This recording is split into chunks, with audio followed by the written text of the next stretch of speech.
ನಮಸ್ಕಾರ ಸ್ನೇಹಿತರೆ 500 G K series ಏನು ಮಾಡ್ತಾ ಇದ್ದೀವಿ. ಅಪ್ಕಮಿಂಗ್ ಕೆ ಎ ರಿಲೇಟೆಡ್ ಎಕ್ಸಾಮ್ಸ್ಗಳೇನಿವೆ ಮತ್ತು A O A double O ಆಗಿರ್ಬೋದು, ಲ್ಯಾಂಡ್ ಸರ್ವೇರ್, ಗ್ರೂಪ್ ಬಿ ಎಕ್ಸಾಮ್ಸ್ಗಳು ಎಲ್ಲದಕ್ಕೂ ಕೂಡ ಹೆಲ್ಪ್ ಆಗುತ್ತೆ. ಭಾರತ ಮತ್ತು ಕರ್ನಾಟಕದ ಇತಿಹಾಸದ ಪ್ರಶ್ನೋತ್ತರಗಳಿದೆ. ಪ್ರೀವಿಯಸ್ ನಾವು ಕೆ ಎ ಪ್ಯಾಟರ್ನಲ್ಲಿ ಮಾಡಿರ್ತಕ್ಕಂಥ ಸಪ್ರೇಟ್ ಪ್ಲೇಲಿಸ್ಟ್ ಇದೆ. ಕೆ ಎ ಒಂದು ಸೀರೀಸು ವಿತ್ ಕರೆಂಟ್ ಅಫೇರ್ಸು ಇದರಲ್ಲಿ ಇನ್ಕ್ಲೂಡ್ ಆಗಿರುತ್ತೆ. ಇತ್ತೀಚೆಗೆ ಬಂದಿರತಕ್ಕಂಥ ಕೆ ಎ ಪ್ರಶ್ನೆಗಳನ್ನು ಕೂಡ ಡೀಟೇಲ್ ಡಿಸ್ಕಸ್ ಮಾಡಿದ್ದೀವಿ. ಎಲ್ಲ ಲಿಂಕ್ಗಳನ್ನು ಇದೇ ವಿಡಿಯೋದ ಕೆಳಗೆ ಡಿಸ್ಕ್ರಿಪ್ಷನ್ ಬಾಕ್ಸಲ್ಲಿ ಕೊಡ್ತೀನಿ. ಹಾಗೆ ನಮ್ಮ ಟೆಲಿಗ್ರಾಮ್ ಮತ್ತು ಇನ್ಸ್ಟಾಗ್ರಾಮ್ ಫಾಲೋ ಮಾಡೋದನ್ನ ಮಾಡ್ಕೊಳ್ಳಿ ಸ್ನೇಹಿತರೆ. ಪುನೀತ್ ಫೋರಮ್ ಅಂತ ಇರುತ್ತೆ, ಈ ರೀತಿ ಸಿಂಬಲ್ ಸರ್ಚ್ ಮಾಡೋದು ಸಿಗುತ್ತೆ, ತಾವು ಜಾಯ್ನ್ ಆಗ್ಬೋದು. So welcome all, very good morning sir, welcome. Okay, start ಮಾಡೋಣ. ಎಸ್ ಸರ್, ನೋಡಿ, ವೆರಿ ಇಂಪಾರ್ಟೆಂಟ್. ನಾವು ಪ್ರಾಚೀನ ಭಾರತದ ಇತಿಹಾಸದಲ್ಲಿ ಗುಪ್ತರು ಮತ್ತು ಮೌರ್ಯರು, ಯೂಶಲಿ ನಾವು ರಾಜರ ಬಗ್ಗೆ ಕೇಳ್ತಾನಲ್ಲ, ಇಲ್ಲ ಕಲೆ ಮತ್ತು ಸಂಸ್ಕೃತಿ, ಆಡಳಿತ ಇವೆಲ್ಲ ಕೂಡ ಕೇಳ್ತಾನೆ. ಈ ಎಕ್ಸಾಂಪಲ್, ಈ ಕ್ವಶನ್ ನೋಡಿ. ಗುಪ್ತರ ದೇವಾಲಯಗಳ ಸರಿಯಾದ ಜೋಡಣೆಯನ್ನು ಗುರುತಿಸಿ. ದಶಾವತಾರ ದೇವಾಲಯ ದಿಯೋಗಢ್, ವಿಷ್ಣು ದೇವಾಲಯ ಜಬಲ್ಪುರ್, ಪಾರ್ವತಿ ದೇವಾಲಯ ಸಾಂಚಿ, ಶಿವ ದೇವಾಲಯ ಭೂಮಾರ. ಯಾವುದು ಸರಿ ಇಲ್ಲಿ ಹೊಂದಿಕೆ ಆಗಿದೆ ಅಂತ ಹೇಳಬೇಕು. ಹೇಳ್ತೀರಾ? ಗುಪ್ತರು ಅಂತ ತಕ್ಷಣ ನಿಮಗೆ ಗೊತ್ತಿರಬೇಕು, ಗುಪ್ತರ ಸಂಸ್ಥಾಪಕ ಯಾರು? ಶ್ರೀಗುಪ್ತ ಅಂತ ಕರಿತೀವಿ. ಗುಪ್ತಲ್ಲಿ ಪ್ರಸಿದ್ಧವಾದ ದೊರೆಗಳ ಎರಡನೇ ಚಂದ್ರಗುಪ್ತ, ಸಮುದ್ರಗುಪ್ತ, ಕುಮಾರಗುಪ್ತ, ವೆರಿ ಇಂಪಾರ್ಟೆಂಟ್. ಮತ್ತೆ ಅವರ ಆಡಳಿತದಲ್ಲಿ ಪ್ರಮುಖವಾಗಿ ಏನೆಂತಂದ್ರು, ಮತ್ತೆ ಎಸ್ಪೆಷಲಿ ಗುಪ್ತರ ಶಾಸನ ಇಸ್ ಆಲ್ಸೋ ವೆರಿ ಇಂಪಾರ್ಟೆಂಟ್. ಶಾಸನ. ಓಕೆ, ಸುಮ್ಮನೆ ಒಂದೆರಡು ಕ್ವಶನ್ ಫಸ್ಟ್ ಇದಕ್ಕೆ ಆನ್ಸರ್ ಹೇಳ್ಬಿಡ್ತೀನಿ. ನೋಡಿ, ಇಲ್ಲಿ ದಶಾವತಾರ ದೇವಾಲಯ ಅಂತೇನಿದೆ, ಓಕೆ, ದಿಯೋಗ್ನರದಲ್ಲಿರ್ತಕ್ಕಂಥದ್ದು Madhya Pradesh, MP. This is correct match ಆಗಿದೆ. ಜಬಲ್ಪುರ್ ಅಂತಕ್ಕಂಥದ್ದು ಏನಿದೆಯಲ್ಲ, ಇದು ವಿಷ್ಣು, ಇದು ಕೂಡ MP ಇರೋದು. ಆಕ್ಚುಲಿ ಇದು ವಿಷ್ಣು ವರಹ ದೇವಾಲಯ. Okay, correct. ಇದು ಕೂಡ ಸಾಂಚಿಲಿ ನಿಮ್ಗೆ ಪಾರ್ವತಿ ದೇವಾಲಯ ಇಲ್ಲ. ಸಾಂಚಿಲಿ ಇರ್ತಕ್ಕಂಥದ್ದು ಯಾವುದು ಹೇಳ್ತೀರಾ? ಶಿವ ದೇವಾಲಯ. ಇದು ಕೂಡ MP, ಮಧ್ಯಪ್ರದೇಶ, ಶಿವ ದೇವಾಲಯ. ಭೂಮಾರ, ಇದು ಕೂಡ ಶಿವ ದೇವಾಲಯ. ಇದು ಕರೆಕ್ಟ್. ಸೊ ಸಿ ತಪ್ಪು, ABD is the right answer. ನೋಡಿ, ಒಂದಷ್ಟು ಲಿಸ್ಟ್ ಕೊಡ್ತೀನಿ ನಾನು, ಇಂಪಾರ್ಟೆಂಟ್ ಯಾವ ದೇವಾಲಯಗಳಿದೆ ಅಂತ. ಜೊತೆಗೆ ಶಾಸನಗಳ ಬಗ್ಗೆ ತಿಳ್ಕೊಬೇಕು. ಈಗ ಫಾರ್ ಎಕ್ಸಾಂಪಲ್ ಇಲ್ಲಿ ನೋಡೋದಾದ್ರೆ ಸಾಂಚಿನ ತಗೊಳ್ಳಿ. ಸಾಂಚಿಯ ಕಲ್ಲಿನ ಒಂದು ಶಾಸನ, ಸಾಂಚಿ ಕಲ್ಲಿನ ಶಾಸನ ಯಾರ ಕಾಲದ್ದು ಹೇಳ್ತೀರಾ? ಎಸ್, ಹೇಳಿ ನೋಡೋಣ. ಅಲಹಾಬಾದ್ ಸ್ತಂಭ ಶಾಸನ ನಿಮ್ಗೆ ಗೊತ್ತಿರೋ, ಸಮುದ್ರಗುಪ್ತ ತುಂಬಾ ಇಂಪಾರ್ಟೆಂಟ್ ಗೊತ್ತಿರತ್ತೆ ನಿಮ್ಗೆ. ಓಕೆ, ಮೆಹರೂಲಿ ಕಬ್ಬಿಣ ಶಾಸನ ಯಾರು ಹೇಳ್ತೀರಾ? ಸಾಂಚಿದ ಯಾರು ಹೇಳ್ತೀರಾ? ಎರಡನೇ ಚಂದ್ರಗುಪ್ತ. ಓಕೆ, ಜುನಾಗಢ್ ಶಾಸನ ಸ್ಕಂದಗುಪ್ತ.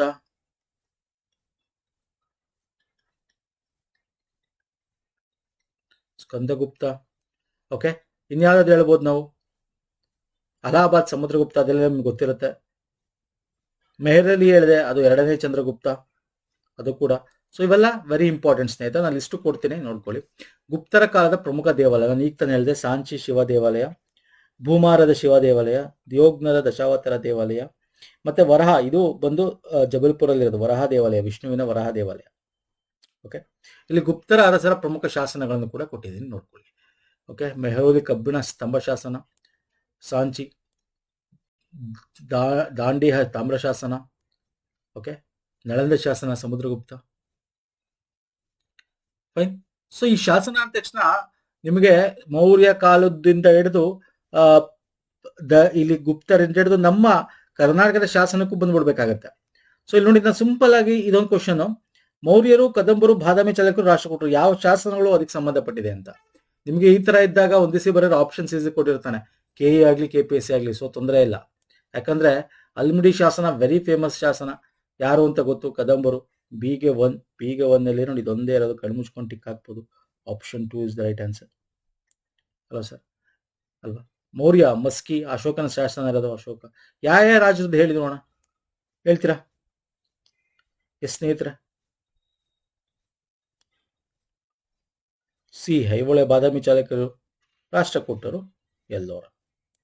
ಯಾರ್ಯಾರ ಕಾಲದ ಹೇಳ್ತೀರಾ? ಪ್ರಮುಖ ಶಾಸನಗಳ ಲಿಸ್ಟ್ ಕೊಟ್ಬಿಡ್ತೀನಿ, ನೋಡ್ಕೊಳ್ಳಿ. ಹಲ್ಮಿಡಿ ಬಂದು ನಿಮ್ಗೆ ಗೊತ್ತಿರೋ ಕಾಕುತ್ಸ ವರ್ಮ. ಐಹೊಳೆಯಲ್ಲಿರ್ತಕ್ಕಂಥದ್ದು ವೆರಿ ಇಂಪಾರ್ಟೆಂಟ್ ಶಾಸನ. ಪುಲಕೇಶಿಯ ವಿಜಯ ರಾಜವರ್ಷವರ್ಧನ ಮೇಲೆ. ಹಾಗೆ ಬಾದಾಮಿಯ ಬಂಡೆಯ ಶಾಸನ ಗೊತ್ತಿರಬೇಕು. ವಾತಾಪಿ ರಾಜ ಪುಲಕೇಶಿ ಒಂದರು ರಾಜವಂಶದ ಇಂಪಾರ್ಟೆಂಟು. ಅಲ್ಲಿ ಹಳೆಯ ಕನ್ನಡ ಲಿಪಿಯಲ್ಲಿ ನೋಡಬಹುದು. ಸ್ಥಾಪನೆಯನ್ನ ಅದರಲ್ಲಿ ಬರೆದಿದೆ. ತಾಳಗುಂದದ ಸ್ತಂಭ ಶಾಸನ ಕದಂಬ ರಾಜವಂಶದ್ದು. ಓಕೆ. ಮಸ್ಕಿ ಅಶೋಕಂದು, ಅದು ಗೊತ್ತಿಲ್ಲ ನಿಮಗೆ. ಆಯ್ತಾ, ತುಂಬಾ ಇದೆ. ಬೇಗೂರು ಶಾಸನ ಬೆಂಗಳೂರು, ಇದು ಇತ್ತೀಚೆಗೆ ಅಲ್ಲಿ ನಿಮಗೆ ಇದು ತುಂಬಾ ಹೆಸರು, ತುಂಬಾ ನ್ಯೂಸ್ ಇರ್ತಕ್ಕಂಥದ್ದು. ಶ್ರೀರಂಗಂ ತಾಮ್ರಫಲಕ, ಇವೆಲ್ಲ ನಿಮಗೆ ಕರೆಂಟ್ ಅಫೇರ್ ಅಲ್ಲಿ ಇರ್ತಕ್ಕಂಥದ್ದು. ಓಕೆ, ಒಂದಷ್ಟು ಕೊಟ್ಟಿದ್ದೀನಿ, ನೋಡ್ಕೊಳ್ಳಿ. ಎಕ್ಸಾಮ್ ಅಲ್ಲಿ ಇಂಥದ್ದು ಕೇಳ್ತಾ. Fine, shall move to next question. Okay, Bodhisattva very important. ಏನು ಬೋಧಿಸತ್ವ ಅಂದ್ರೆ? ಯು ಪಿ ಎಸ್ ಸಿ ಇದು ಒಂದು 3-4 ವರ್ಷದಲ್ಲಿ ಕೇಳಿದ್ದೆ ಸ್ನೇಹಿತರೆ. ಯು ಪಿ ಎಸ್ ಸಿ ಇಲ್ಲಿ ಇದೆಯಾ ಆಪ್ಷನ್ ಅಲ್ಲಿ?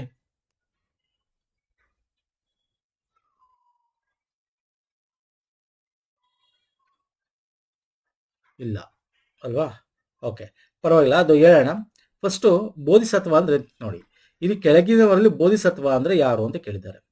ನೋಡಿ, ಬೋಧಿಸತ್ವ ಮತ್ತೆ ತಥಾಗತ ಅಂತ ಬರುತ್ತೆ. ತಥಾಗತ ಮತ್ತೆ ಬೋಧಿಸತ್ವ.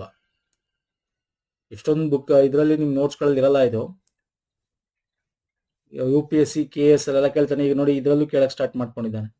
ಓಕೆ, ಬೋಧಿಸತ್ವ ಅಂತಕ್ಕಂಥದ್ದು ಮೋಕ್ಷ ಇರುತ್ತೆ, ಮೋಕ್ಷ ಸಿಕ್ಕಿರುತ್ತೆ ಅಂದ್ರೆ ಅವ್ರು ನಿರ್ವಾಣ ಹೊಂದಬೇಕು, ಕೊನೆ ಸ್ಟೇಜು. ಬಟ್ ಅವರು ನಿರ್ವಾಣ ಹೊಂದಲ್ಲ. ಯಾಕೆಂದ್ರೆ ಇಲ್ಲಿ ತುಂಬಾ ಜನ ಮೋಕ್ಷ ಇಲ್ಲದೆ ಪರಿತಪಿಸ್ತಾ ಇರ್ತಾರೆ. ಅವ್ರನ್ನೂ ಕೂಡ ಮೋಕ್ಷಕ್ಕೆ ಕರ್ಕೊಂಡು ಹೋಗ್ಬೇಕು, ಅವರು ನಿರ್ವಾಣ ಹೊಂದಬೇಕು, ಹುಟ್ಟು ಸಾವುಗಳಿಂದ ಆಚೆ ಇರಬೇಕು. ಸೊ ಹಾಗಾಗಿ ಅವರು ಮೋಕ್ಷ ಒಂದೇ, ಪ್ರತಿಯೊಬ್ಬರಿಗೂ ಕೂಡ ಮೋಕ್ಷ ಹೊಂದಲಿಕ್ಕೆ ಹೆಲ್ಪ್ ಮಾಡ್ತಾರೆ. ಅಂದ್ರೆ ನೆಕ್ಸ್ಟ್ ನಿರ್ವಾಣ ಹೊಂದಕ್ಕಿಂತ ಮುಂಚೆ, ಓಕೆ, ಆ ಒಂದು ಬರ್ತ್ ಸೈಕಲ್ ನ ಮುಗಿಸೋಕ್ಕಿಂತ ಮುಂಚೆ ಏನ್ ಮಾಡ್ತಾರೆ, ಅವರು ಹೋಗಲ್ಲ, ಅಲ್ಲೇ ಸ್ಟಾಪ್ ಮಾಡ್ಕೊಂಡು ಪ್ರತಿಯೊಬ್ಬರಿಗೂ ಹೆಲ್ಪ್ ಮಾಡ್ತಾರೆ. ಅವರು ಕೂಡ ಮೋಕ್ಷ ಸಿಗಬೇಕು ಅಂತವ್ರನ್ನ ಬೋಧಿಸತ್ವ ಅಂತ ಕರ್ತೀವಿ. ತಥಾಗತ ಅಂತಕ್ಕಂಥದ್ದು ಬಂದ್ರೆ ನಿಮ್ಗೆ ಮೋಕ್ಷ ಪಡೆದಿರ್ತಕ್ಕಂಥವ್ರು. ಸೊ ಇಲ್ಲಿ ಯಾರು ಈ ಬೋಧಿಸತ್ವದವರು ಅಂತ? ಮಂಜುಶ್ರೀ, ಅಮಿತಾಭ, ವೈರೋಚನ, ಅವಲೋಕಿತೇಶ್ವರ, ಇವರೆಲ್ಲ ಫೇಮಸ್. ಅಮಿತಾಭ ಆಲ್ರೆಡಿ ಬೋಧಿಸತ್ವದಿಂದ ತಥಾಗತ ಕೂಡ ಆಗ್ಬಿಟ್ಟಿದ್ದಾರೆ ಅವರು. ಹೇಳ್ತೀರಾ? ಬುದ್ಧ ನೋಡಿ ಯಾವ ತರ ಚೆನ್ನಾಗಿದೆ. ಬುದ್ಧನ ಬಗ್ಗೆ ತುಂಬಾ ಕ್ವಶನ್ಸ್ ಬರ್ತವೆ ಸ್ನೇಹಿತರೆ. ಇದೇ ಈ ತರನೇ ಕೇಳ್ಬೋದು ನೋಡಿ. ಇದು ಸ್ವಲ್ಪ ಡಿಫಿಕಲ್ಟಿ ಅನ್ಸ್ಬೋದು. ಇಲ್ಲಿ ಎಲ್ಲಾ ಆಪ್ಷನ್ ಕರೆಕ್ಟ್ ನಾನು ತೋರಿಸ್ತೀನಿ. ಸಾರಿ, ಅದಕ್ಕಿಂತ ಮುಂಚೆ ಬುದ್ಧನ ಬಗ್ಗೆ ನಿಮಗೆ ಅವನು ಮೊದಲ ಗುರು ಯಾರು ಕೇಳ್ಬೋದು? ಬುದ್ಧನ ಮೊದಲ ಗುರು ಹೇಳ್ತೀರಾ?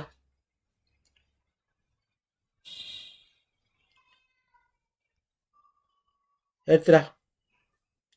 ಆಧಾರ ಕಮಲ, ಸಾಂಖ್ಯ ಸಿದ್ಧಾಂತದ ಬಗ್ಗೆ. ಆಮೇಲೆ ಯಾರು ಬರ್ತಾರೆ? ಎರಡನೇದು ಗುರು ಧ್ಯಾನ ಬೇಕಾದ ಏಕಾಚಿಕ್ರಾತೆ ಕೊಡೋದು ಉದ್ರಕ. ಓಕೆ, ಆಮೇಲೆ ಬುದ್ಧನಿಗೆ ಫಸ್ಟ್ ಸಾರನಾಥದಲ್ಲಿ ಒಂದು ಇದನ್ನ ಬೋಧಿಸ್ತಾನೆ. 5 ಜನ ಶಿಷ್ಯರಿಗೆ ಪ್ರಸಿದ್ಧವಾಗಿ ಬೋಧಿಸ್ತಾನೆ. 5 ಮಂದಿ ಶಿಷ್ಯರಿಗೆ ವಾರಣಾಸಿ ಸಾರನಾಥದಲ್ಲಿ ಬೋಧಿಸ್ತಾನೆ. ಓಕೆ, ಹೇಳ್ತೀರಾ? ಎಸ್, ಯಾರವರು ಹೇಳ್ತೀರಾ? ಸಾರನಾಥ, ಕೊಂಡಣ್ಣ, ಆಮೇಲೆ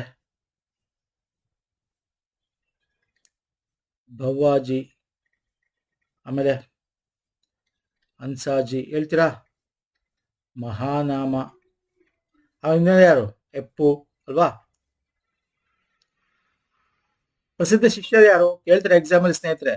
ಮೊಗ್ಗಲಾನ, ಮಹಾವಿದ್ಯ ಪ್ರವೀಣ, ಆನಂದ ಗೊತ್ತಿರಬೇಕು, ಅನಿರುದ್ಧ. ಓಕೆ, ಇವೆಲ್ಲ ಬುದ್ಧನ ಬಗ್ಗೆ ಓದ್ಕೊಳ್ಳಿ, ವೆರಿ ಇಂಪಾರ್ಟೆಂಟು. ಕ್ಷೌರಿಕ ಯಾರು? ಉಪಾಲಿ.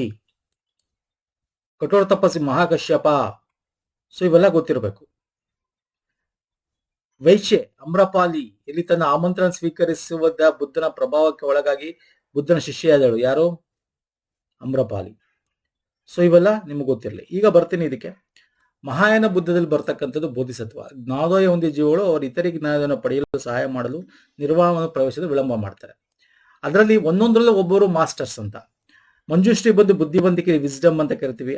ಅವಲೋಕೇಶ್ವರ ಕರುಣೆಯಲ್ಲಿ ಮಾಸ್ಟರ್ ಓದಿರ್ತಾರೋ. ಮೈತ್ರೇಯ ಭವಿಷ್ಯದ Buddha, very important. Future Buddha ಯಾರು ಅಂತ ಮೈತ್ರೇಯ, ಫ್ಯೂಚರ್ ಬುದ್ಧ.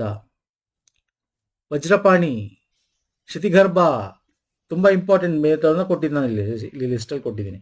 ಸಮಂತಭದ್ರ, ತಾರಾ, ಆಕಾಶಗರ್ಭ, ವೆರಿ ಇಂಪಾರ್ಟೆಂಟ್. ನೋಡಿ, ಇವರು ಅಪರಿಮಿತ ಸ್ಥಳ ಮತ್ತು ಬುದ್ಧಿವಂತಿಗೆ ಸಂಬಂಧಿಸಿದ. ತಾರ ಯಶಸ್ಸು, ಕರುಣ, ರಕ್ಷಣೆಗೆ ಪ್ರತಿನಿಧಿಸುವ ಸ್ತ್ರೀ ದೇವತೆ. ಓಕೆ, ವಜ್ರಪಾಣಿ ಬುದ್ಧನ ಶಕ್ತಿಯನ್ನು ಸಾಕಾರ. ಇವರೆಲ್ಲ ನೀವು ಚಿತ್ರಗಳನ್ನ ನೋಡ್ತೀರಾ, ಎಲ್ಲಿ ಎಲ್ಲೋರಾದಲ್ಲಿ ನೋಡ್ತೀರಾ, ಐಹೊಳೆಯಲ್ಲಿ ನೋಡ್ತೀರಾ. ಓಕೆ, ಇನ್ನು ನಾನು ನಿಮ್ಗೆ ಹೇಳ್ದೆ 5 ಬುದ್ಧಿವಂತ, ವಿಸ್ಡಮ್ ಬುದ್ಧ, ತಥಾಗತರು ಅಂತ ಕರಿತೀವಿ ಅಂತ. ವೈರೋಚನ, ಅಮಿತಾಭ, ಅಕ್ಷೋಭ್ಯ, ರತ್ನ ಸಂಭವ, ಅಮೋಘ ಸಿದ್ಧಿ. ನೋಡಿ, ಇವರು ಆಲ್ರೆಡಿ ಇದನ್ನ 5 ದಿಕ್ಕು ಮತ್ತು ಒಂದು ಸೆಂಟರ್ ರೀತಿ. ಇದು ಕೇಂದ್ರ, ವೈರೋಚನ ಕೇಂದ್ರ, ಬುದ್ಧಿವಂತಿಕೆ ಇದು ಧರ್ಮದಾತವಿನ ಬುದ್ಧಿವಂತಿಕೆ ಪ್ರತಿನಿಧಿ. ಅಮಿತಾಭ ಪಶ್ಚಿಮ, ತಾರತಮ್ಯದ ಬುದ್ಧಿವಂತಿಕೆ ಪ್ರತಿನಿಧಿ. ಪೂರ್ವ, ಅಕ್ಷೋಭ್ಯ, ಅವರೆಲ್ಲ ಆಲ್ರೆಡಿ ಅಟೈನ್ಮೆಂಟ್ ಆಗಿರ್ತಕ್ಕಂಥದ್ದು, ಅಂದ್ರೆ ಬೋಧಿಸತ್ವದಿಂದ ಮುಂದೆ ಅಟೈನ್ಮೆಂಟ್ ಆಗಿರ್ತಕ್ಕಂಥದ್ದು. ಓಕೆ, ಸೊ ಇವೆಲ್ಲ ಗೊತ್ತಿರಲಿ ಸ್ನೇಹಿತರೆ. ಬೋಧನ ಬಗ್ಗೆ ಏನ್ ಬೇಕಾದ್ರೂ ಕೇಳ್ಬೋದು ನಿಮ್ಗೆ ಎಕ್ಸಾಮ್ ಅಲ್ಲಿ. Next question. ಅಷ್ಟಮಾರ್ಗಗಳು ಯಾವುದು? ಅಷ್ಟಾಂಗ ಮಾರ್ಗ, 4 ಸತ್ಯಗಳು ಯಾವುದು?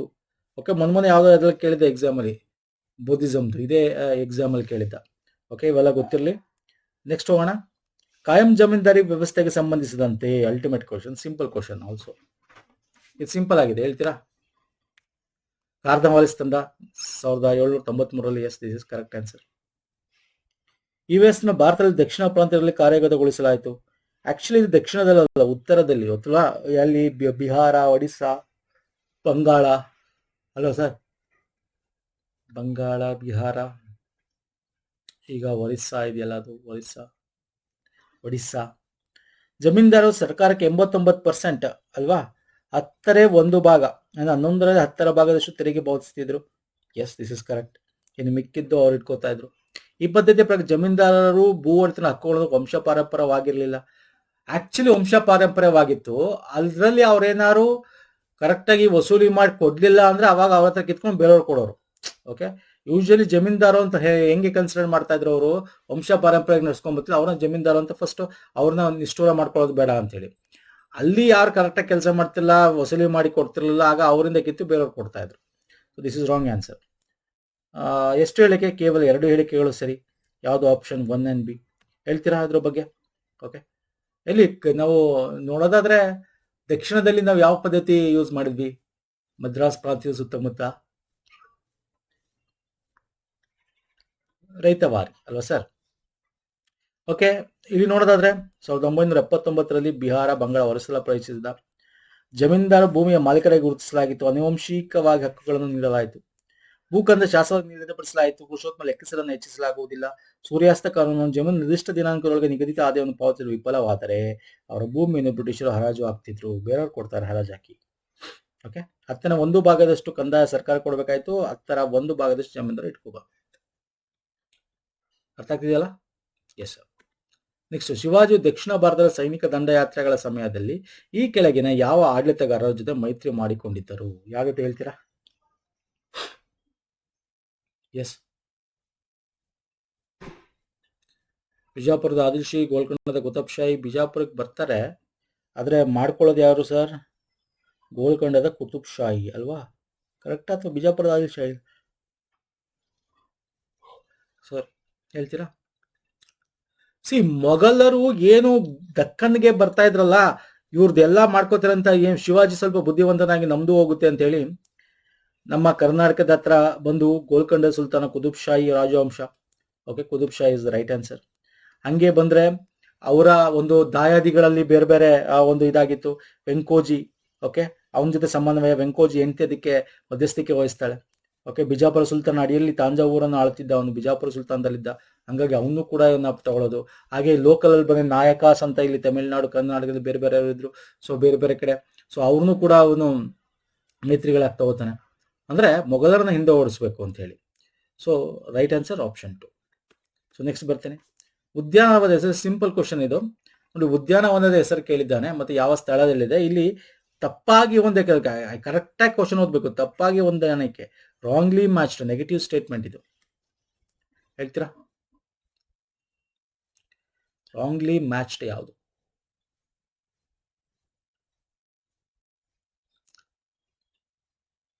ಮೊಘಲ್ ಉದ್ಯಾನವನ, ಅದನ್ನ ಅಮೃತ್ ಉದ್ಯಾನ ಅಂತ ಕರಿತೀವಿ. ಮೊಘಲ್ ಎಲ್ಲಿ? ರಾಷ್ಟ್ರಪತಿ ಭವನದ ಹತ್ರ ಇರೋದು ದೊಡ್ಡದಾದ ಉದ್ಯಾನವನ. Shalimar Bagh, yes Jammu Kashmir, Srinagar, JNK. Okay, ಇದು ಕರೆಕ್ಟ್. ನಮ್ಗೆ ತಪ್ಪಾಗಿರೋದು ಲೋಧಿ ಗಾರ್ಡನ್, ಆಗ್ರಾ ಅಲ್ಲ, ಡೆಲ್ಲಿ. ಆಚಾರ್ಯ ಜಗದೀಶ್ ಚಂದ್ರ ಬೋಸ್, ಕಟಕಲ್ಲ, ಇದು ಬಂದು ಕೋಲ್ಕತ್ತಾದಲ್ಲಿ. Okay, so these two options are wrong. C and D. Option A and B is the right answer. Shalimar Bagh 17ನೇ century Mughal emperor Jahangir wife Noor Jahan ಆ ಒಂದು ಇದಕ್ಕೋಸ್ಕರ ಬಿಲ್ಡ್ ಮಾಡಿರ್ತಕ್ಕಂಥದ್ದು. ರಾಷ್ಟ್ರಪತಿ ಭವನ್ಸ್ ಮುಘಲ್ ಗಾರ್ಡನ್ ಅಮೃತ್ ಉದ್ಯಾನವನ ಅಂತ 2023 ಅದನ್ನ ಮಾಡ್ತಾರೆ. ನೋಡಿ, ಕರೆಂಟ್ ಅಫೇರ್ ಇಲ್ತ, ಅದಕ್ಕೆ ಏನ್ ಮಾಡ್ದ, ಇದ್ರ ಜೊತೆ ಇನ್ನೊಂದು ಯಾವ್ದಾದ್ರು ಸೇರಿಸ್ಬೋಣ ಅಂತೇಳಿ ಕರೆಂಟ್ ಅಫೇರ್ ಇರ್ತಲ್ಲ 2 ವರ್ಷದ್ದು, ಅದಕ್ಕೆ ಬೇರೆ ಉದ್ಯಾನವನಗಳನ್ನು ತಗೊಂಡ್ಬಿಟ್ಟ. ಓಕೆ, ಲೋಧಿ ಗಾರ್ಡನ್, ಲೋಧಿ ವಂಶ, ನ್ಯೂ ಡೆಲ್ಲಿಲಿ ಇರೋದು. ಸಿಕಂದರ್ ಲೋಧಿ, ಮೊಹಮ್ಮದ್ ಶಾ ಟಾಂಬ್, ಸಿಕಂದರ್ ಲೋಧಿ ಟಾಂಬ್ ಇದೆ ಅದರಲ್ಲಿ. ಓಕೆ, ಅವನ ಒಂದು ಏನೋ ಸಮಾಧಿ ಅಂತ ಹೇಳ್ತಿರ್ತಾರೆ. ಬಾರಾ ಗುಮಂಡ್, ಬಿಗ್ ಡೋಮ್ ಇದೆ, ಅಲ್ಲಿ ಮಸ್ಕ್ಯೂ ಇದೆ. Okay, Sheesh Gumbad, tomb of Mohammad Shah ಇದೆ. ಮತ್ತೆ ಆಚಾರ್ಯ ಜಗದೀಶ್ ಚಂದ್ರ ಬೋಸ್ ಬೊಟಾನಿಕಲ್ ಗಾರ್ಡನ್, ಭಾರತದ ಮೊದಲ ಬೊಟಾನಿಕಲ್ ಗಾರ್ಡನ್ ಅಂತ ಕರಿತೀವಲ್ಲ, Indian botanical garden, Calcutta botanical garden ಅಂತ ಹೆಸರಿತ್ತು, ರಾಯಲ್ ಬೊಟಾನಿಕ್ ಗಾರ್ಡನ್ ಅಂತ ಹೆಸರಿತ್ತು. ಈಗ ಅದನ್ನು Acharya Jagadish Chandra Bose Indian botanical garden ಅಂತ ಮಾಡಿದ್ದಾರೆ. ಸೊ ಅದು ಕೂಡ ಗೊತ್ತಿರಲಿ. So C and D is the right answer. Next ಬರ್ತೇನೆ. ಪುಸ್ತಕಗಳು ಬರೆದಿರತಕ್ಕಂಥದ್ದು ಬಗ್ಗೆ ಕೇಳಿದಾನೆ. ಒಂದಷ್ಟು ಮಾಡಿದೀವಿ, ಇದು ತುಂಬಾ ಸ್ವಲ್ಪ ಡೀಟೇಲ್ ಆಗಿ ಹೋಗ್ಬಿಟ್ಟಿದ್ದಾನೆ. ಈ ತರ ಬಂದ ಏನು ಮಾಡೋಕ್ಕಾಗಲ್ಲ, ಯಾವ್ದಾದ್ರು ಒಂದಾರು ಗೊತ್ತಿದ್ರೆ ನೀವು ಆನ್ಸರ್ ಮಾಡ್ಬೋದು. ಓಕೆ, ಬಸವಪ್ಪ ನಾಯಕ, ಪಾರ್ಶ್ವದೇವ, ಚಾಮಯ್ಯ, ವಿದ್ಯಾರಣ್ಯ. ವಿದ್ಯಾರಣ್ಯ ಅಂದ ತಕ್ಷಣ ನಿಮ್ಗೆ ಗೊತ್ತಾಗಬೇಕು ನೋಡಿ ಹೆಂಗೆ ಐಡೆಂಟಿಫೈ ಮಾಡೋದು. ವಿದ್ಯಾರಣ್ಯರು ಒಂದು ಶೃಂಗೇರಿ ಅಂದ ತಕ್ಷಣ ನಿಮ್ಗೆ ಯಾರು? ಶಂಕರಾಚಾರ್ಯ ನೆನಪಿರ್ಬೇಕು. ಎಸ್, ವಿದ್ಯಾರಣ್ಯ ಶಂಕರಂ ವಿಜಯಂ ಅಂತ ಶಂಕರಾಚಾರ್ಯ ಬಯೋಗ್ರಫಿನ ಬರ್ದಿರ್ತಕ್ಕಂಥದ್ದು. D-Gate ಎಲ್ಲಿದೆ? D-Gate ಕಣ್ಣು ಮುಚ್ಕೊಂಡು ಟಿಕ್ ಹಾಕಿ. ಆಪ್ಷನ್ 3. ಓಕೆ, ಚಾಮಯ್ಯ ಕವಿ, ದೇವರಾಜ ಒಡೆಯರ್, ದೊಡ್ಡ ದೇವರಾಜ ಒಡೆಯರ್ ಕಾಲದವರು. ದೊಡ್ಡ ದೇವರಾಜರ ಒಡೆಯರ ಒಂದು ಇದನ್ನ ಸಾಂಗತ್ಯದ ರೂಪದಲ್ಲಿ ಬರೆದ, ಶ್ಲೋಕದ ರೂಪದ ಸಾಂಗತ್ಯದಲ್ಲಿ ಬರೆದಿರತಕ್ಕಂಥದ್ದು. ಓಕೆ, ಮೈಸೂರು ಅರಸರು. ಪಾರ್ಶ್ವದೇವ, ಸಂಗೀತ ಸಮಯ ಸಾರ ಅಂತಕ್ಕಂಥದ್ದು. ಬಸವಪ್ಪ ನಾಯಕ, ಶಿವತತ್ವ ರತ್ನಾಕರ ಅಂತ ಬರೆದಿರ್ತಕ್ಕಂಥದ್ದು. ದೇವರಾಜೇಂದ್ರ ಸಾಂಗತ್ಯ, ಕವಿ ಚಾಮಯ್ಯ ಬರೆದಿರ್ತಕ್ಕಂಥದ್ದು.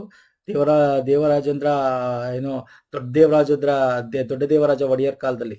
ಓಕೆ, 13ನೇ ಮೈಸೂರಿನ ದೊರೆ. ಶಂಕರ ದಿಗ್ವಿಜಯ ಅಥವಾ ವಿಜಯ, ಆದಿಶಂಕರಾಚಾರ್ಯ ಅಧಿಕೃತವಾದ ಜೀವನ ಚರಿತ್ರೆ, ವಿದ್ಯಾರಣ್ಯರು ಬರೆದಿರ್ತಕ್ಕಂಥದ್ದು. ಶೃಂಗೇರಿ ಶಾರದಾ ಮಠದ 12ನೇ ಜಗದ್ಗುರುಗಳು. ಹಾಗೆ ಸಂಗೀತ ಸಮಯ ಸಾರ ಬಂದು ಜೈನ ಆಚಾರ್ಯ ಪಾರ್ಶ್ವದೇವ ಬರೆದಿರ್ತಕ್ಕಂಥದ್ದು. 9 ಅಧ್ಯಾಯಗಳು ಒಳಗೊಂಡಿರ್ತಕ್ಕಂಥದ್ದು. ಇದು ಅಧಿಕಾರ, ಹೆಚ್ಚಾಗಿ ಅಧಿಕಾರ ಅಂದ್ರ ಏನು, ಸಂಗೀತ, ಇದರಲ್ಲಿ ನೃತ್ಯ, ಈ ತರದ ಬಗ್ಗೆ ಹೇಳುತ್ತೆ. ಹಾಗೆ ಶಿವತತ್ವ ರತ್ನಾಕರ, ಇದು 17ನೇ ಶತಮಾನದ ರಾಜ ಬಸಪ್ಪ ನಾಯಕ, ಕೆಳದಿ ಸಂಸ್ಥಾನ, ಕರ್ನಾಟಕದ ಕೆಳದಿ ಬಿದೂರಿನ ಸಂಸ್ಥಾನ, ರಾಜ ಬಸಪ್ಪ ನಾಯಕ ಬರೆದಿರ್ತಕ್ಕಂಥದ್ದು. ಇದರಲ್ಲಿ ಸಂಸ್ಕೃತ ವಿಶ್ವಕೋಶ ಅಂತ ಕರಿತೀವಿ. ಇದರಲ್ಲಿ ರಾಜಕೀಯ, ಔಷಧ, ಸಂಗೀತ, ಕಲೆ, ಇದ್ರ ಬಗ್ಗೆ ಎಲ್ಲ ವಿಷಯಗಳನ್ನು ಒಳಗೊಂಡಿದೆ. ಕೆಳದಿ ರಾಜವಂಶ. ಓಕೆ, ವೆರಿ ಇಂಪಾರ್ಟೆಂಟ್ ಸ್ನೇಹಿತರೆ. ಶಿವತತ್ವ ರತ್ನಾಕರ, ರಾಜ ಬಸಪ್ಪ ನಾಯಕ, ಕರ್ನಾಟಕದ ಕೆಳದಿ ಬಿದನೂರಿನ ರಾಜವಂಶದ 17ನೇ ಶತಮಾನದಲ್ಲಿ ಬರೆದಿರ್ತಕ್ಕಂಥ ಪುಸ್ತಕ. ಓಕೆ, ಅರ್ಥ ಇದೆ ಅಲ್ವಾ? ನಾನು ನಿಮಗೆ ಸುಮ್ಮನೆ ಹಂಗೆ ಇದು ಹೇಳಿದೆ, ಹೆಂಗೆ ಕಂಡುಹಿಡಿಯಬೇಕು, ಹೆಂಗೆ ಮಾಡ್ಬೋದು. ಫೈನ್, ನೆಕ್ಸ್ಟ್ ಬನ್ನಿ. ರಾಷ್ಟ್ರೀಯತೆ ಮತ್ತು ಪ್ರಜಾಸತ್ತಾತ್ಮಕ ಆದರ್ಶಗಳನ್ನು ಪ್ರಚಾರ ಮಾಡಲು ಮೈಸೂರು ಸಂಸ್ಥಾನದಲ್ಲಿ ಎಂ ವೆಂಕಟಕೃಷ್ಣಯ್ಯನವರು ಆರಂಭಿಸಿದ ಕನ್ನಡ ದಿನಪತ್ರಿಕೆ. Ultimate question. ಈ ತರ ನೋಡಿ, ನಾವು ಓದ ಇರೋದಲ್ಲಿ ಯಾಕಂದ್ರೆ ಇವ್ರನ್ನ ತಾತಯ್ಯ ಅಂತಾನು ಕರಿತೀವಿ, ತಾತಯ್ಯ ಅಂತ ಕರಿತೀವಿ. ಪ್ರಸಿದ್ಧ ಏನೋ ಪತ್ರಕಾರರು ಅಂತ ಹೇಳ್ಬೋದು. ಸಮಾಜಕ್ಕೆ ಸುಧಾರಣೆ ಮಾಡೋಕೆ ತುಂಬಾ ಮಾಡಿದ್ದಾರೆ. ನೋಡಿ, ಇಲ್ಲಿ ಬರ್ದಿರ್ತಕ್ಕಂಥ ಎಲ್ಲ ಕೂಡ ಇವರೇ ಸಂಪಾದಕರು, ಇವರೇ ಆರಂಭಿಸಿರ್ತಕ್ಕಂಥದ್ದು. ಆದ್ರೆ ಪ್ರಶ್ನೆ ಚೆನ್ನಾಗಿದೆ. ಪ್ರಶ್ನೆ ಏನಿದೆ? ರಾಷ್ಟ್ರೀಯತೆ ಆದರ್ಶಗಳ ಪ್ರಚಾರ ಮಾಡೋದು ಮೈಸೂರು ಸಂಸ್ಥಾನ ಎಂ ಕೃಷ್ಣ ಆರಂಭಿಸಿದ ಕನ್ನಡ ದಿನಪತ್ರಿಕೆಗಳನ್ನ ಕೇಳಿದ್ದಾನೆ. ಅದು ರಾಷ್ಟ್ರೀಯತೆ ಸತ್ತಾತ್ಮಕತೆಗೆ ಸೋಷಿಯೋ ಪೊಲಿಟಿಕಲ್ಗೆ ಸಂಬಂಧಪಟ್ಟಂತೆ ಕನ್ನಡ ದಿನಪತ್ರಿಕೆ ಯಾವುದು ಅಂತ, ಸಾಧ್ವಿ ಕನ್ನಡ ದಿನಪತ್ರಿಕೆ, ವೃತ್ತಾಂತ ಚಿಂತಾಮಣಿ ಕನ್ನಡ ದಿನಪತ್ರಿಕೆ, ಆಪ್ಷನ್ 1 and 3. ಮೈಸೂರು ಹೆರಾಲ್ಡ್ ಮತ್ತೆ ಮೈಸೂರು ಪೆಟ್ರಿಯಾಟ್ ಇದೆಯಲ್ಲ, ಇದೆರಡು ಕೂಡ ಇಂಗ್ಲಿಷ್. ಓಕೆ, ಇಂಗ್ಲಿಷ್ದು. ಅವ್ರು ಬರೆದಿರ್ತಕ್ಕಂಥ ಪ್ರಮುಖ ಪ್ರಕಟಣೆಗಳು ನೋಡೋದಾದ್ರೆ, ಸಾಧ್ವಿ 1899ರಲ್ಲಿ, ಓಕೆ, ನಿರ್ಭೀತ ಟೀಕೆ ಸಾಮಾಜಿಕ ಸಮಸ್ಯೆ ಬಗ್ಗೆ ವೃತ್ತಾಂತ ಚಿಂತಾಮಣಿ ಪ್ರಮುಖ ಕನ್ನಡ ವಾರಪತ್ರಿಕೆ ಆಗಿದ್ದು, ಸಂಪಾದಾನುಭ್ಯ ಕನ್ನಡ ದಿನಪತ್ರಿಕೆ, ಹಿತಬೋಧಿನಿ, ಪೌರ ಸಾಮಾಜಿಕ, ಗ್ರಾಮ ಜೀವನ. ಓಕೆ, ಅದಲ್ಲದೆ ಇವರು Mysore Patriot, Mysore Herald, Mysore Review, health of Mysore, nature pure ಅಂತಕ್ಕಂಥ ಇಂಗ್ಲಿಷ್ ಪತ್ರಿಕೆ ಸಹ ಪ್ರಾರಂಭಿಸಿದ್ರು. ನೋಡಿ, ಇಂಗ್ಲಿಷ್ ಪತ್ರಿಕೆಯನ್ನು ಬೇಕಾದ್ರೆ ಕೇಳಬಹುದು. ಇದು ಕನ್ನಡ ಪತ್ರಿಕೆಗಳು, ಇದಿಷ್ಟು ಕನ್ನಡ. ಇಲ್ಲಿ ಕೊಟ್ಟಿರ್ತಕ್ಕಂಥದ್ದು ಇಂಗ್ಲಿಷ್ ಪತ್ರಿಕೆಗಳು. ಅರ್ಥ ಆಯ್ತಲ್ಲ? Yes sir. ತತ್ತಯ್ಯ ತಾತಯ್ಯ ಮೈಸೂರಿನ ಅಜ್ಜರುದ್ದ ಅಂತೆಲ್ಲ ಕರೀತಿದ್ರು. ನೆಕ್ಸ್ಟ್ ಬರ್ತೀನಿ. ಇದೊಂಥರ ಕರೆಂಟ್ ಅಫೇರ್ ಮೇಲೆ ಕೇಳಿದ್ದೇನೆ ಅನ್ಕೋತೀನಿ. ಈ ಕಲೆ ಸಾಹಿತ್ಯದಲ್ಲಿ ಕರೆಂಟ್ ಅಫೇರ್ ಮೇಲೆ ಕೇಳಿರ್ತಕ್ಕಂಥದ್ದು ಕರ್ನಾಟಕದವರು ಎಲ್ಲರೂ ಕೂಡ. ಇಲ್ಲಿ ಕದ್ರಿ ಗೋಪಾಲ್ ಅಂತ ಮಂಗಳೂರಿನವ್ರು ಗೊತ್ತಿದೆ ನಿಮಗೆ. ರಫೀಕ್ ಖಾನ್ ಇವರು ಕೂಡ ನಿಮಗೆ ಮಂಗಳೂರು ಆಸ್ಪಾಸಲ್ಲೇ ಬರ್ತಾರೆ, ಇವರು ಕೂಡ ಅಲ್ವಾ ಸರ್? ಎಲ್ಲಿ ಬರ್ತಾರೆ? ಎಲ್ ಬಲ್ಲೇಶ್ ಇವರು ಹುಬ್ಳಿ ಬರ್ತಾರೆ ಅವರು. ಮೈಸೂರು ಮಂಜುನ ಮೈಸೂರು ಕಡೆಯವರು. ಸೊ ಇಲ್ಲಿ ಕದ್ರಿ ಗೋಪಾಲ್ನಾಥ್ ಸ್ಯಾಕ್ಸೋಫೋನ್ ಅಂತ ಗೊತ್ತೇ ಇದೆ ನಿಮಗೆ. ಓಕೆ, ರಫೀಕ್ ಖಾನ್ ಸಿತಾರ್ ನುಡಿಸ್ತಾರೆ. ಸಿತಾರ್ನ ತುಂಬಾ ಇಂಪಾರ್ಟೆಂಟ್. ಓಕೆ, ಎಸ್ ಬಲ್ಲೇಶ್ ಬಂದು ನಿಮಗೆ ಶಹನಾಯಿ ನುಡಿಸ್ತಾರೆ. ಮೈಸೂರು ಮಂಜುನಾಥ್ ಬಂದು ವೈಲಿನ್ ನಡೆಸ್ತಾರೆ. ಆಪ್ಷನ್ 3. ನೋಡಿ, ಈ ತರ ಕ್ವಶನ್ಸ್ಗಳು ಬರ್ತವೆ ಸ್ನೇಹಿತರೆ. ಹೆಂಗಿದೆ ಕ್ವಶನ್ಸ್ಗಳು? ಅನ್ಎಕ್ಸ್ಪೆಕ್ಟೆಡ್ ಬರ್ತವೆ. ಈ ತರದ್ದು ಒಂದೊಂದು 2 3 ಯಾವ್ ಬೇಕಾದ್ರೂ ಎಷ್ಟು ಬೇಕಾದ್ರೂ ಬರ್ಬೋದು. ಒಂದೊಂದು ಸಬ್ಜೆಕ್ಟ್ ಒಂದೊಂದು 2 ಕೇಳ್ತಾರೆ ಅನ್ಎಕ್ಸ್ಪೆಕ್ಟೆಡ್. ಅಂತದ್ದು ಏನು ಮಾಡೋಕ್ಕಾಗಲ್ಲ. ಅಂಥದ್ದನ್ನ ನೀವು ನೆಗೆಟಿವ್ ಮಾರ್ಕ್ಸ್ ಇದ್ರೆ ಬಿಡಿ, ಗೊತ್ತಿದ್ರೆ ಒಂಚೂರು, ಅದೇ ನಿಮ್ಗೆ ಹೇಳಿದೆ ನಾನು ಇಲ್ಲಿ, ಈ ಥರದ್ದು ಬಂದಾಗ ಗೊತ್ತಿದ್ರೆ ಒಂಚೂರು ಟ್ರೈ ಮಾಡಿ. ಈ ಥರ ಯಾವ್ದಾದ್ರು ಆಪ್ಷನ್ ಸಿಕ್ಬಿಟ್ರೆ, ಆಪ್ಷನ್ ಸೀಸ್ ಇದ್ರೆ ಆವಾಗ ಸರಿಯಾಗ್ಬಿಡುತ್ತೆ. ಓಕೆ, ಅಂಡ್ ಇಲ್ಲೂ ಅಷ್ಟೇ ಕನ್ನಡ ದಿನಪತ್ರಿಕೆ ಅಂತ ನೋಡಿ. ಇಲ್ಲಿ ಹೇಳೋದು ಮೈಸೂರು ಪೇಟ್ರಿಯಾಟ್, ಮೈಸೂರು ಹೆರಾಲ್ಡ್, ಇದೆಲ್ಲ ಇಂಗ್ಲಿಷ್ ಅಂತ ಅನ್ಸ್ಬಿಡ್ಬೇಕು ನಿಮ್ಗೆ. ಆಗಿನ ಕಾಲದ ಇಂಗ್ಲಿಷ್ ಪತ್ರಿಕೆಗಳು ಹೆಸರು ನೋಡಿದ ತಕ್ಷಣ ಹೇಳ್ಬೋದು. ಆಗ ನೀವು ಕಣ್ಣು ಮುಚ್ಕೊಂಡು ಇದೆರಡನ್ನು ಬಿಟ್ಬಿಡ್ಬೋದು. ಈಗ 1 and 4 ಆಪ್ಷನ್ 3 ಆಪ್ಷನ್ ಇದೆಯಾ ಅಂತ ಚೆಕ್ ಮಾಡಿ. 1 and 3 ಆಪ್ಷನ್ ಇದೆ ನೋಡಿ. ಈ ತರ ನಿಮಗೆ 50, 70%, 80% ಕನ್ಫರ್ಮ್ ಆದ್ರೆ ಹಾಕ್ಬಿಡಿ. ಎಬೋ 50 ಮೇಲೆ ಚಾಯ್ಸ್ ತಗೋಬೇಕು. Otherwise you cannot clear cut off. Choice ತಗೋಬೇಕಾಗತ್ತೆ. ಓಕೆ, ಸೊ ಇಲ್ಲಾಂದ್ರೆ ಒಂಚೂರು ಆಪ್ಷನ್ಸ್ ವರ್ಕೌಟ್ ಆಗ್ತಿಲ್ಲ, ಏನೋ ಆಗ್ತಿಲ್ಲ ಅಂದ್ರೆ ಅವಾಗ ಬಿಡಿ. ಇದರ್ವೈಸ್ ಅದಕ್ಕೆ ನಾನು ನಿಮಗೆ ಆಪ್ಷನ್ಸ್ ಸಾಲ್ವಿಂಗ್ ಟೆಕ್ನಿಕ್ ಇಲ್ಲಿ ಹೆಂಗ್ ಮಾಡ್ಬೋದು, ಆಪ್ಷನ್ಸ್ ಹೆಂಗಿದ್ದಾಗ ಹೆಂಗ್ ಮಾಡ್ಬೋದು, ಇದೆಲ್ಲ ನಾನು ಹೇಳ್ತಾ ಇರ್ತೀನಿ ಸ್ನೇಹಿತರೆ. ಇಷ್ಟ ಆಗಿದೆ ಅನ್ಕೊಂಡು, ಇಷ್ಟ ಆಗಿರೋ ಲೈಕ್ ಮಾಡಿ, ವಿಡಿಯೋನ ಶೇರ್ ಮಾಡಿ, ಸಬ್ಸ್ಕ್ರೈಬ್ ಮಾಡ್ಕೊಳ್ಳಿ. ಪ್ಲೇಲಿಸ್ಟ್ ಲಿಂಕ್ ಕೊಟ್ಟಿರ್ತೀನಿ. ಎಕ್ಸಾಮ್ಸ್ ನಿಮಗೆ ಯಾವ್ದಾವ್ದೋ ಎಕ್ಸಾಮ್ಸ್ಗಳಿದೆ. ಕೆ ಇದ್ರದ್ದು NWKSRTC ಇದೆ, AO AOO, ಯಾಕಂದ್ರೆ KA ಕೊಟ್ಟಿದ್ದಾನೆ ಇವಾಗ. ಸೊ ಇವೆಲ್ಲ ಇದೆ. ಅಪ್ಕಮಿಂಗ್ ಲ್ಯಾಂಡ್ ಸರ್ವೆ ಎಲ್ಲದಕ್ಕೂ ಹೆಲ್ಪ್ ಆಗುತ್ತೆ ಸ್ನೇಹಿತರೆ. ಪ್ಲೇಲಿಸ್ಟ್ ಲಿಂಕ್ ಕೊಟ್ಟಿರ್ತೀನಿ. ಈ ಒಂದು ವಿಡಿಯೋಗಳನ್ನ ನೋಡ್ಕೊಳ್ಳಿ. ನಮ್ಮ ಟೆಲಿಗ್ರಾಮ್, ಇನ್ಸ್ಟಾಗ್ರಾಮ್ ಫಾಲೋ ಮಾಡಿಲ್ಲ ಮಾಡ್ಕೊಳ್ಳಿ. That is very important. ನಾವೆಲ್ಲೂ ಕೂಡ ಶೇರ್ ಮಾಡ್ತೀವಿ. ನೆಕ್ಸ್ಟ್ ವಿಡಿಯೋ ಪುನಃ ಸಿಗ್ತೀನಿ. ನಮಸ್ಕಾರ, ಧನ್ಯವಾದಗಳು. ಥ್ಯಾಂಕ್ ಯು ಸೋ ಮಚ್ ಸ್ನೇಹಿತರೆ. Any doubt before ending the session ಕಮೆಂಟಲ್ಲಿ ಮಾಡಿ. ನೆಕ್ಸ್ಟ್ ವಿಡಿಯೋದಲ್ಲಿ ಇನ್ನೊಂದು ಸಬ್ಜೆಕ್ಟ್ ತಗೊಂಡ್ಬರ್ತೀನಿ.